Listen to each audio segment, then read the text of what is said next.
Hey guys, Andy back here from Mediocre Hobbies bringing you another painting tutorial. This time we're going to be working on the beautiful new Eldar Shining Spears with a focus on how to get that beautiful, nice, smooth white with no airbrush. I've often said that this hobby doesn't require an awful lot of talent. It's 90% tools and techniques. If you have the right tools and you learn the right techniques, then you'll be able to get beautiful miniatures.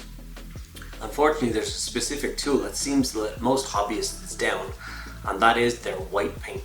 So we're going to talk a little bit about what kind of white paint you should have in your collection in this video and how it will help you guys out. So stick around, enjoy the video. Okay guys, so like I said in the intro, we are going to be painting up a Shining Spear bike. This is the one that I have to hand. I've done my traditional spray black and then zenithal spray with a grey sear just to get a nice bright base coat to work from. Now, to anybody else, this is an extremely intimidating project. Painting white is not easy. I think that's mostly due to the fact that we're working with much poorer quality white paints than we should be for our miniature hobby. As you can see, I just held up the Chimera white color there, and this is honestly a game changer. It's not specifically that the Chimera paint itself is the game changer. It's that I'm finally starting to work with some real heavy body acrylic artist paints. And let me tell you, the difference between trying to put on a coat of Corax white versus a coat of a heavy bodied acrylic white is absolutely shocking. Often it has been said that Games Workshop produces a fantastic paint range, and I thoroughly agree. It is still, at the current time of recording this video, my favorite range of miniature paint. But even I strayed away from trying to use things like their Corax white because I could never really enjoy the process and I could never really get the finish or coat that I was looking for. I recently attended a class by none other than Marco Frazzoni, which we went into a lot of color theory and stuff like that. But one of the things that I took away from the class was the use of heavy body acrylics, specifically the whites, and it honestly changed the way I look at things. So as you can see, I am painting this bike with the Chimera color white, which is one of the heavy body acrylics, and it's going on super smooth, super bright, super vibrant. It will of course still require two coats. It's still a white paint. Let's not lie to ourselves here. There's going to be no paint that you squirt onto a palette and immediately start working with. You're going to get one perfect smooth coat. But for me, it only took me two coats to get the color that I wanted, that pure white. Two coats, that's all it took. If you're wondering where you can get these heavy body acrylics, like I said, this one I showed you here, which is the Chimera one, you can of course just jump over to their website and order up just a pot of their white. If you are doing that, I suggest you also get the carbon black that they have, though those two colors have changed the game for me, but of course the white is just perfectly fine. If you have a normal art supply shop anywhere near you, you can jump into there and just ask for an artist color of basically acrylic white paint. Comes in a tube. There's a couple of different grades and they can drastically vary in price, so be careful before you get to the till and somebody asks you for the mortgage on a small house to buy one. You don't need to buy the highest quality one. Any of these ones will do. Okay, so before I go on to the second coat of paint on the bike, I decided this is the perfect time that I'm going to go in with all the black, and I'm going to blackline all the other features and basically block in all the other colors so that when I do the next coat of white, I can cover up any mistakes that I make. And therefore, when I go back if I was doing this in the wrong order, for instance, if I went to the other coat of pure white now and then I was trying to blackline things or break in all the other colors, it would be a nightmare if I touched off that white. So that's not what I wanted to do. So I did this, which is blacked in all of the parts with the black contrast paint, and then we go into that second coat of white just to touch up all of the bits and pieces on the bike. As you can see, I did get a little bit over with the black paint, but the white paint covers it up nicely.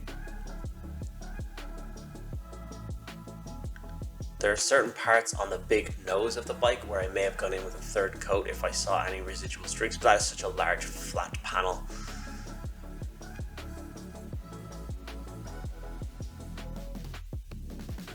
But look how smooth that is actually turning out. Like I said, most people would use an airbrush to do this, or most tutorials online would show you how to do this with an airbrush. And I can't lie that doing this with an airbrush would of course be a simpler and easier process. It would also be a lot quicker.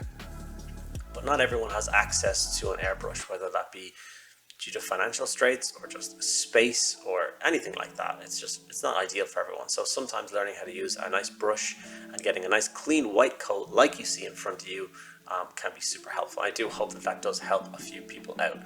People don't start to feel alienated online when they look up every tutorial starts with 10 minutes of airbrushing before you get started.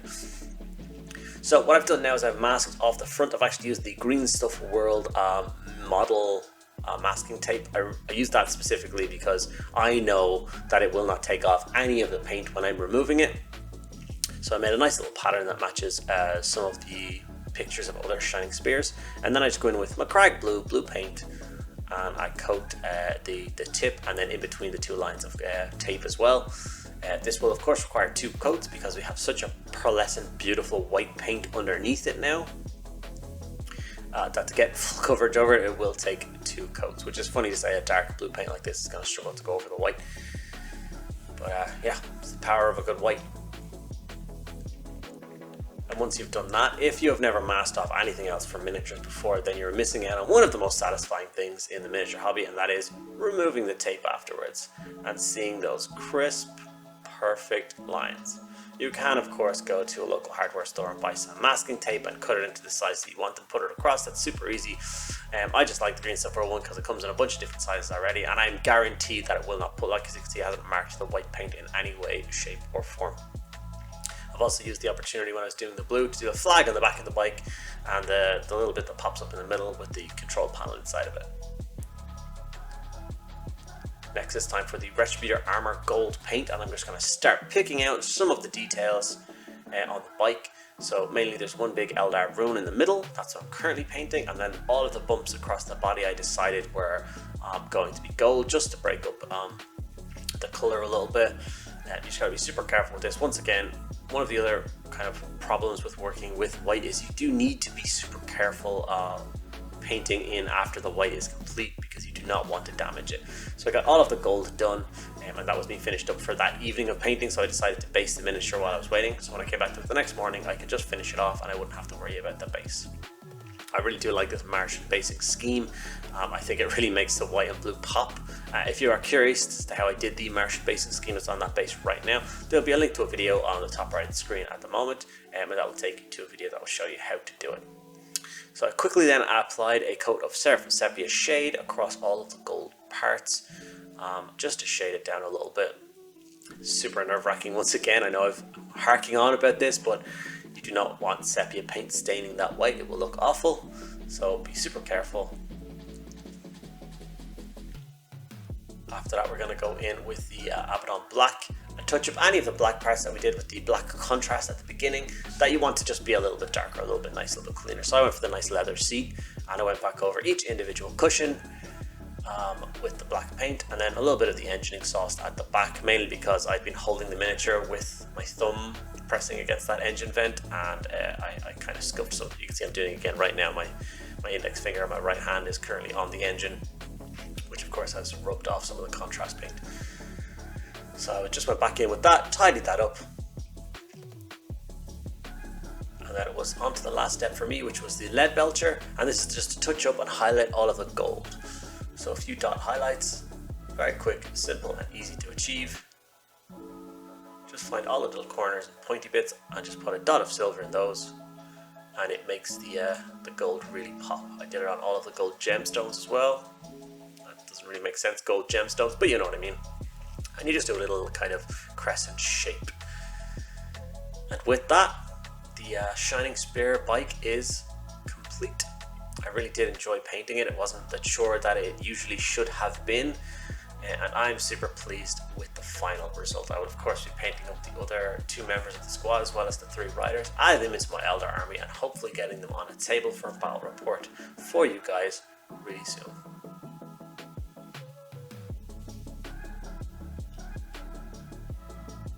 Okay guys, I've set my 2 piece on what white paint I think you guys should have in your collection and what effect I think it will have on your painting.